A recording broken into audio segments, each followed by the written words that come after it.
Так, ну что могу сказать по поводу весла. Только что выбрался из камыша, куда меня загнал ветер. Я рассмотрел вот это вот весло.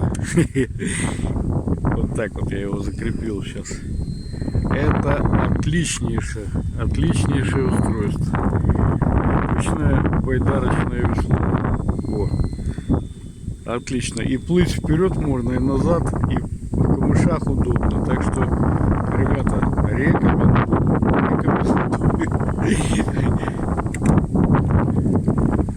Пойду еще на один круг. Ну вот, кто говорил, что на электромоторе 5 км в час, да ни в жизнь не поверю. Во, лупит.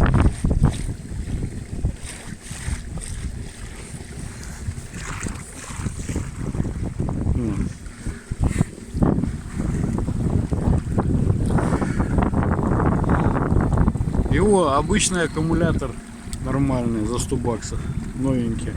Целый день катаюсь.